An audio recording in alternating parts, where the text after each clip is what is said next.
Thanks to our sponsor change.Deal.ie, we bring you Business Bites, the best bits of that great business show, served up in snack-sized portions. Dundeel Motors is home to Ireland's largest range of new and premium used cars. That's why you'll find cars from Audi and BMW dealerships on Dundeel. Are you looking for a 7-seater to accommodate your growing family? Maybe you're after a luxury saloon to make a statement. We have the car for you. You'll also find Ireland's largest range of electric cars to help you make the switch. Visit dundeel.ie today to start the search for your next car.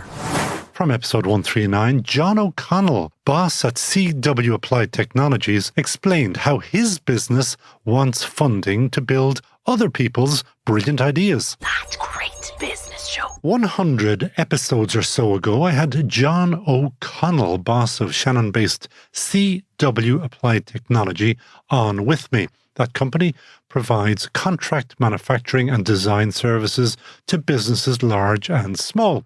Now, John was on to me recently to tell me that his company is on the Bordnamona Accelerate Green Accelerator program. He hopes that what they learn there will in turn help his team to help other startups move more quickly into the green tech space. And to do that, he's building a team of marketing specialists, business development experts, financial advisors, manufacturing personnel, and product design engineers to give the best tech ideas a real chance. And to do that, he's funding, which is why he's driven a long, long way from Clare to here to join us again on That Great Business Show. John O'Connell, welcome to That Great Business Show. Thank you very much, Conor. Great to be here. Well, thank you so much for driving all the way. 2.5 hours on the motorway, you tell me, and you were listening to podcasts, but it wasn't my one. No, it's always your one, Conor. No, you told me that you listen to sports podcasts, and I don't do sport. Priorities. We did have Jamie Heaslip, as you know, for a while, and That's I've right. done quite a number of other. Do you know who was on with me? Was Paul Galvin, who yes. know. Yes. If anybody's listening, and if they want to hear somebody with a completely different point of view in business, the Paul Galvin one that you'll find on Spotify or whatever, well worth a listen. He says he doesn't design clothes. He uses some terminology like he's a wordsmith of clothing or something like that. Right. And when you listen to him, it's not bull. You can actually begin to see what he's talking about. Lovely, lovely guy. Yeah. So intelligent and so interesting. Sorry about that, John. No Back problem. to you. What are you up to? What is this Bordnamona accelerator you're on? As you probably know, there's a lot of accelerators now for startups, but this one is focused entirely on green technology, green products. But you've got a proper company. Why did you choose to go on to an accelerator? Well, we have a proper company and we're in business 8 years, so we're not your classic startup by any stretch of the imagination. That's exactly my point. But we want to grow the business, but we want to grow in a particular direction as well. When I started CW Applied Technology, startup companies, new ideas, supporting those was really the initiative that I had, or what drove me. We've been able to do little enough in that area since. We're trying to balance doing contract manufacturing for people who can actually pay us to do that, as opposed to startups who typically can't. Now, even recently I'm talking to angel investors who say, yeah, we get lots of ideas coming to us, people with great ideas, and we tell them, come back to us when you have a minimum viable product. And he says, we'll send them to you, which is fine, except they can't pay me to do it. So you better explain to people what the real day-to-day business one is, yes. Because we might even get you some business to get you to the next stage if you follow me. Absolutely. So what are you doing? Because I love what you do. Right. Our core product is manufacturing services. So you have a product, you've developed it, you bring it to us, we'll manufacture it for you in the electronics area. So it can be electronic assemblies or finished products. And small you do as well, because I remember that from previous chats with you. So what's a really small run for you? Would be 5 pieces. Wow. And we would do that, but we would also do 5,000 pieces a week. But why would anybody want just 5 pieces? Is that just like a prototype? It is a prototype run. And, hardware presents a lot of different problems than software does. Like if you're developing an app or a software, you don't come across the kind of real world issues that hardware developers do. So you run into whole issues around sourcing, shipping, supply chain problems, product approvals, material testing, intellectual property complications. It's a very, very complex path to commercialization. And it can take many iterations of the product before you get to something that is actually satisfactory. Now, we get people in that tell us, listen, I need you to build 5 pieces, but this time next year I'll be doing 100,000 pieces a month. And we know you won't. Don't I'm say sorry, that. I always believe that they will. But there's a reason, like what we're trying to do is start a revolution, right? So you don't need to throw me out. It's not a political revolution, but it's a revolution for how we deal with the most compelling ideas in product development.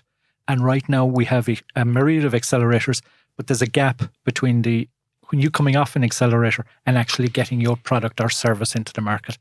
And we're trying to focus in on that area and, hyper resource it, if you like. And that is what you told me, is that you were building or hoping to build a platform. And when I saw that, I kind of, my heart did drop a little bit, Yes. because a platform doesn't really mean very much. Yeah. I think what I understand better from you, you're building a team of experts to help others. Would that be a better way of putting it? That's correct, yeah. It's very difficult to find the actual word, because incubator, accelerator, they're kind of already, there's a lot of stories attached to those. And They're people spoken understand. for. They are, yeah. I suppose what I'm thinking now really describes us more as an entrepreneurial factory. We want people to be able to come build a product, the physical product that they have in their head, and get it out into the market. And like, we deal with a lot of startups, some of which have funding, but their greatest difficulty is they're experts in one particular area, which is around the idea. But they're not experts in marketing or market research, market development, finance, a whole range of areas that they suddenly have to dabble in. And you want to bring those people together. As a team around this inventor. Now, sometimes it's not around the inventor, I have to say as well, because some of the people that come to us with great ideas, the idea is great, but the person is not the person that's going to lead this. How do you gently tell them that? Well, sometimes they know that themselves, so it's easy. And when they don't know that themselves, because I know who the kind of people you're talking about, I meet them regularly. Right, yeah. And it's not unusual either, if you think about it, in that people that come up with great ideas are creatives, and creatives are not normally business leaders. I thought for a second you were going to say they're not normal. But Well, no, that wouldn't be fair. But so how do we have a conversation, let's say, and we try to draw out exactly where they see themselves going with the idea. And your business, based on the post-accelerator, how are you going to make your money? Because you're here to ask for funds. Yes, we need to find investment. So therefore, when you're looking for funds, you have to have your deck, you have to have your pitch deck. And somewhere on that pitch deck, you have to tell people how you're going to make your money and how much money you are going to make. So whisper explain in my ear how you're going to do all of the above. What the idea is that these compelling ideas that we select as being ones that we believe can make it through to market, then we effectively invest in these by bringing in investors. But we're investing in what you refer to as the platform or the entrepreneurial factory. The money is returned when that idea spins out and is invested in by other people. And so in some fashion, we take a shareholding in that. Okay, so yes. Okay, yeah. Now, you are based in Shannon. How are things in Shannon these days? Because once upon a time, for reasons historic, I was talking to people about T.K. Whittaker, Sean Lamass, and at that stage, Shannon was spectacularly interesting and brilliant. It was a brilliant idea. Since then, it's lost its luminescence. It has to an extent, but it is actually growing again. Great. And the industrial estate, what was the free zone, is, there's a lot of new buildings. You see, Rishi Sunak is going with the free zone idea in Britain. And he's only, what is it? That would have been back in the 60s that you had a free zone? That's right. 70s, That's yeah. right. And it faded out. It's only 50 years ago. Yes. Yeah. So, Mr. Sunak, you're 50 years behind. Yes. So, back to Shannon, how is it faring? You're saying getting back. What is giving it its oomph again? Well, we've a lot of new companies have come in there now, such as Jaguar Land Rover, for instance, and we're involved to an extent in automotive. Did you see that there's an Irish woman has just been elevated in Jaguar Rover? Her first name is Ruthnie A, I think. Right. And I just by chance I saw it and I linked in with her.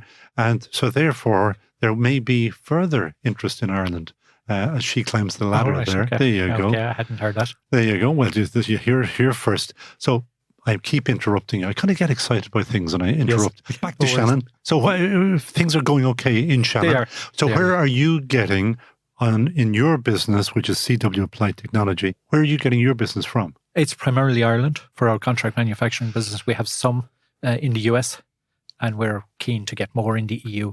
And how do you go about trying to find that? Where do you advertise? Where do you shake the box or whatever? Again, being a small company, we don't have a lot of resources, so we have to do a lot of the marketing ourselves. But I heard your episode on ChatGPT, and we are using that already. Great. Around marketing. And LinkedIn is probably the one that we use mostly. Okay. And who sits? Does John O'Connell sit on LinkedIn as I do all day, every day, linking, talking, chatting, writing? I wouldn't say all day, every day, but I do spend a lot of time. Takes a lot of time, doesn't it? It does, yeah. Yeah. So you obviously have a vision for maybe reinventing CW technologies. I do. It's reinventing how we deal with startups. I think I've absolutely zero criticism of Enterprise Ireland. To be fair, I think they've done a fantastic job. If we compare the ecosystem today to what it was 20 years ago, it's night and day. They've done fantastic. And it's not really their bag necessarily to go from end of the New Frontiers program, for example, to getting people into getting their product into market. Like what I'm talking about there is not more mentoring or presentations or training. It's actual focused work side by side with the idea creator, the inventor. And you obviously see gaps there because that's what you're trying to solve. What are the big gaps that you actually see? There's a naivety, I'm sure, frequently. Is there a common thread in that naivety? There is, I suppose. Most people are enthused by the idea of having their own business. It's a lot more difficult than the idea of it. We might mention that once or twice, yes. Yeah. But we would always say, go for it anyway. Go for it anyway. But as well, I suppose we'd come across a lot of people that are working in multinationals and they've got this idea. Some of them very good ideas, or they would appear to us to be very good ideas for products, but they can't really afford to leave the job that they're in because they've mortgages to pay and car loans and whatever else. And part of what we're thinking is that those people take a back seat to their idea. They still retain a share in it, but we bring in somebody who is enthused by the idea and can lead the company. Oh, now I get it. That's a nice idea. Them. So I have a great idea for the next great mousetrap or whatever. Yeah. I can go down and talk to John O'Connell and kind of hand it over to you. Yes, yeah, if we agree to take it on, of course. Of course. But yes, yeah. I love that idea. Is anybody else doing that? No, there isn't. And when I say anybody, is that just in Ireland? Not in Ireland. Have you seen a similar model in the UK? I've seen a similar model in the US. There's a company called Idea Lab, and they have been operating for about 27 years now. It's slightly different than what I'm talking about, but in broad context, it's the same in that they're taking ideas and bringing them to market with an expert team around the idea. And has Idea Lab made a living out of this? Yes, very much so, and has launched quite a number of successful companies. Are they a zillion billion company, or do you know anything at all about their finances? I know that the founder of it was a self-made millionaire, so he was able to invest. I'm not in the same boat, so. But there are fellas down that direction, Limerick direction, and you know who I'm talking about, who might be very, very, very, very wealthy, who would be ideal fodder for you. They could afford to lose more than a shilling on this. But what kind of people would you like to fund you? And where it's a constant problem because you're going to fall between a load of stools, and wealthy people might not be really wealthy enough. Do you need a fund to back you? Basically, what we're thinking is that we need about €2 million to get us off the ground. Yeah. And then it depends then on how we can spin out after that, how many companies we can spin out. But one of the things that you can't tell anybody is when will the next mousetrap actually be ready for market? No, we can't. So you're kind of like a dragon's den? To an extent, yes. But what we're trying to do is speed up that journey from A to B so that we find out how quickly we can get to B, and is B a valid place to be? Based on your years and years of experience. Yes, but having all of those experts around them that can do the market search and say, yes, there's a gap in the market, but is there a market in the gap? It's that type of, and work with the people and do the research and work as part of a team. Not just tell them how they should do it for them. And I don't know the answer to this. Have you spoken with Enterprise Ireland? Because it makes sense that they would take somebody like you on, by you, I mean, your company on, to try to develop that. Yeah, I haven't spoken to them yet. And, I suppose there's the initial reason for that, if you like, is that if we were in the US now, it would be private investment we're talking about. And at the moment, Enterprise Ireland put a lot of money into development of ideas, and somebody else benefits down the road. Now, hopefully the inventor benefits primarily, but other investors put in money and get a return. Enterprise Ireland don't always get it, and that's part of what the state service is. So I'm looking at can we grow this independent of maybe Enterprise Ireland? I'm not objecting to taking money from Enterprise Ireland if they like the idea, but I'd like to see private investment coming in as well. Bord na Móna itself is trying to reinvent itself. It's no longer cutting bogs. Yeah. So it's they could actually... They could, yeah. Yeah, no, we would be keen on that. Are we onto something here? Well, we would be keen on that if they were interested in that. Have you had the chat? Well, it's ongoing, let's say. There is a chat. This is all great. I'm finding out new things here. Well, I suppose neither of us have laid all our cards on the table at this point. But this is helpful. This podcast is going to go out now. So I don't know, it is, yeah. Or maybe it's not going to be helpful. This might... Well, possibly. But at either rate, we want to make this happen. Certainly Bord na Móna have, as you said, gone through a massive transformation. I mean, it's having been on this accelerator program now, it's stunning to see the journey they've travelled. I think most people are unaware of just how far they've come. Well, they're doing an awful lot of advertising at the moment. Yes. I'd love to have their ads, just if they're listening. How much have you learned? I mean, you're meant to be the knowledge on this, but you tell me that you've learnt on this accelerator yourself. I've learned a huge amount, yes. Such as? Yeah. Well, I've told other people this as well. One of the kind of real eye-opening moments, if you like, one issue I've always had around this contract manufacturing is how do we sell? And that I'm not a salesman. That's been, it was made very clear through one of our presenters on the accelerator program that usually the owner of the company is the best sales because they're most passionate about what they do. But what I learned was that marketing is actually far more important than the sales function, because marketing creates the list of people that you go and talk to. And I would have always considered marketing as nice to have, but I really can't afford it as a small company. Marketing is essential. Yes. Well, I didn't realise that, Colin. Our podcast business is based on marketing. Right. Endless, nightless, dayless, every waking moment. Yeah. Market, because as you say, it prepares for the sale, doesn't it? It does. Ideally, it ends up with the marketing person giving a list of contacts to me that I can go and call and speak with or go and visit, instead of, trying to drum up that myself. So paint me the picture finally of who or what you would like to fund you. And you better give out your email address as well, because somebody might just come on, say, he sounds interesting, nice idea.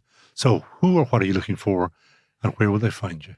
Well, we're looking for about approximately €2 million investment, and we can... How long will that keep you going?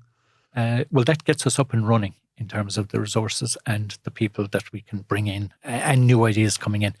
In terms of the investment that would be required into new ideas, that's more of depends on the idea and depends on the size of the product. So further funding after that might be needed, but then I can understand that idea. Yeah. And are you looking for? I know we've discussed this, but individual, or like everybody's money is good, or would you prefer a company, or would you prefer a fund? Like Elkstone, for example, have been on the show with me, and now they're further along the path than you. But somebody like that? Yes, I mean, we're open to that. I mean, I haven't got a list of, I'm going to call these people. I mean, from my contact with Bord na Móna, I think they are, given where they're going and where they've come from, they're kind of ideally positioned. But that's in my head. It mightn't be in theirs.